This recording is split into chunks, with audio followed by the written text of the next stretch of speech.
नौजवान जो है ये बड़े पैमाने पे बेरोजगार है। हम 2 करोड़ नौकरी हर वर्ष देंगे।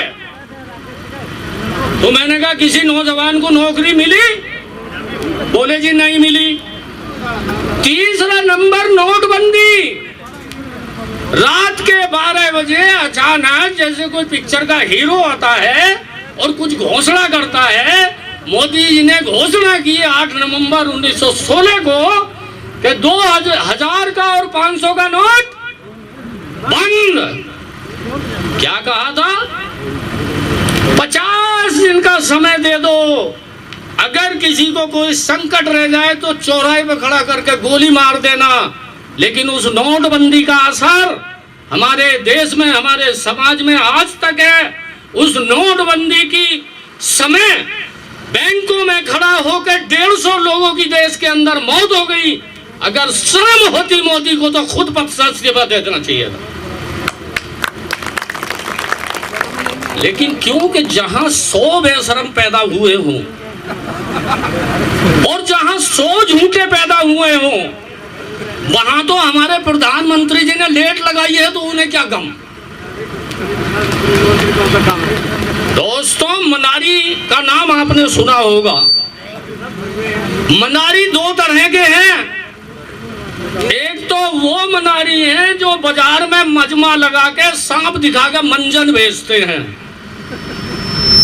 और एक ये मनारी हैं जो मंचों में खड़ा होकर झूठ बोल के आपसे दुनिया भर के वायदे करते हैं, लेकिन यहां से जाने के बाद कुर्सी से चिपक के अडानी अंबानी जैसों की सेवा करते हैं। इतिहास है भारत के संसदीय। लोग लोकतंत्र की बात करते हैं, लोग सरकारों के बहुमत की बात करते हैं। अगर मैं आज यहाँ सवाल पूछूं कि वह सरकार अल्पमत की है बहुमत की है, तो मेरा ख्याल 90, अगर 100% भी नहीं तो 90% लोग कहेंगे सरकार बहुमत की है। इसकी जो जड़ है वो हमारी लोकतंत्रीय व्यवस्था में है, जो मुट्ठी भर लोगों के लिए लोकतंत्र है, बाकी लोगों के लिए तानाशाही है। एक 2 पैसे का पुलिस वाला जो किसान की जेब से टैक्स जाता है और उससे वो नौकरी पाता है, उससे वो रोब जमाता है, और वो हमारे किसान को जिसकी रोटी खाता है उसको वो ऐसे समझता है जैसे गुलाम। समय बोलो। अच्छा, ठीक है। तो वो जो है वो लोगों के साथ व्यवहार कैसा करता है ये आप जानते हैं। मैं वो बात कह रहा था, मैं थोड़ा विषय से हट गया, माफ करना, कि आज सरकार बहुमत की है या अल्पमत की है। मैं कहता हूं कि भारत के अंदर आज तक कोई सरकार बहुमत की नहीं बनी, सारी सरकारें अल्पमत की बनी। और जितने कम वोट की सरकार पिछली पंचवर्षीय योजना में भाजपा की रही है, इतने कम वोट की सरकार हमारे देश में अभी तक बनी नहीं। भाई लोकतंत्र तो जब हो जब कम से कम 100 वोट पड़ रहे हैं और किसी प्रत्याशी को 51 वोट पड़ जाए तो बहुमत का प्रतिनिधि तो वो होगा ना। अब मोदी सरकार को पिछले इलेक्शन में तो 21.5% वोट मिले, हिसाब लगा लो 69% वोट पड़े, उसमें से 31% मिले, तो 100% में अगर औसत निकालोगे तो 21.5% बैठता है। तो 21.5% की सरकार 5 साल हमारे ऊपर शासन कर गई। अब की बार कुछ बढ़ गया है उनका वोट रेशो, लेकिन आज भी सरकार अल्पमत की है। मोदी जी ये ना सोचें कि मैं भारी बहुमत में हूं, जनता का बहुमत तो उनके खिलाफ है, चाहे वो किसी के भी साथ है। तो साथियों, मैं ज्यादा लंबा समय ना लेके मैं आपके सामने एक भगत सिंह की विषय में रागनी है, गीत है, वो मैं आपको पेश करता हूं। और वो उस समय की है जब भगत सिंह को फांसी के लिए तैयार किया गया था और उनका परिवार उनके दर्शन करने गया था। उस वक्त की ये गीत है। जब भगत सिंह को हथकड़ी लगे हुए देखा तो उनकी माताजी के आंसू निकल गए, क्योंकि माताजी पिताजी का तो सपना ये था, जब ये सोचा था कि भाई इसकी शादी कर दो तो ये घर गृहस्थी में पड़ जाएगा और जो लड़ाई है आंदोलन है इसमें शामिल नहीं होगा।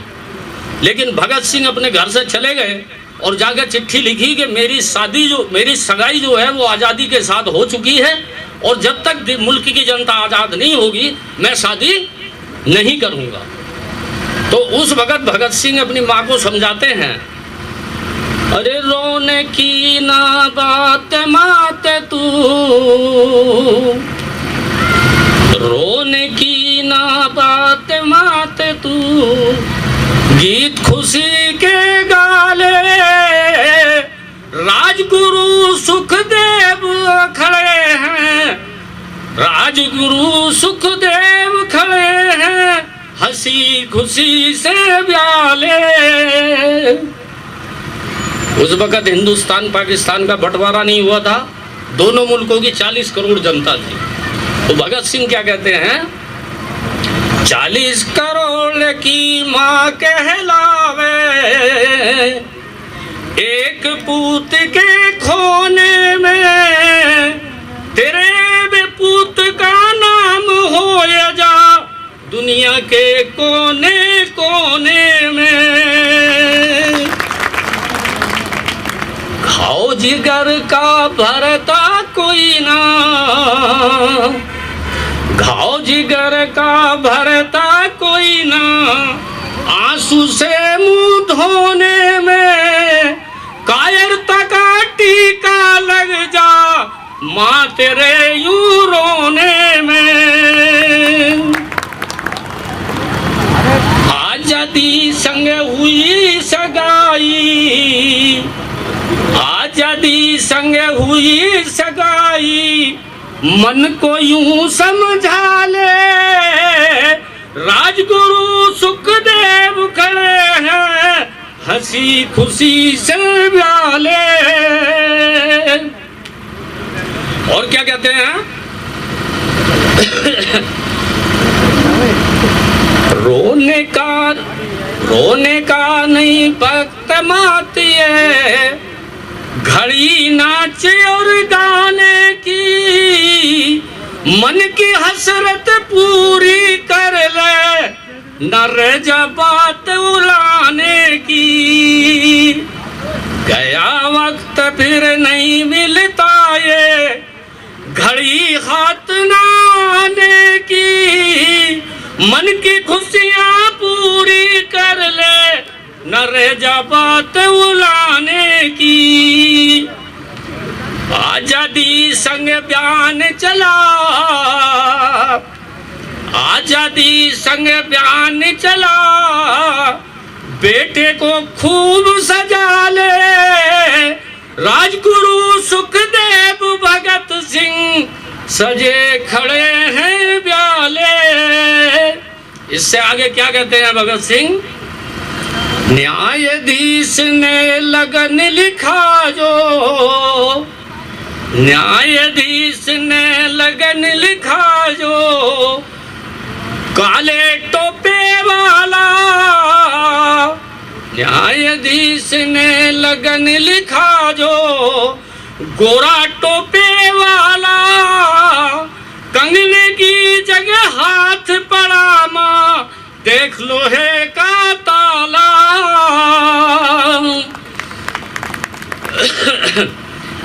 शहर की जगह पूत मात तेरा, जब जाने जाते तो सहरा बनता ना, शहर की जगह पूत मात तेरा, ओढ़े टोपा काला, तख्त ऊपर हो या बरोठी, फंदा हो या बरमाला।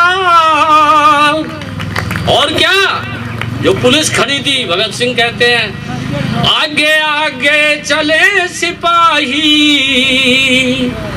आगे आगे चले सिपाही, बन के बाजे वाले, राजगुरु सुखदेव भगत सिंह सजे खड़े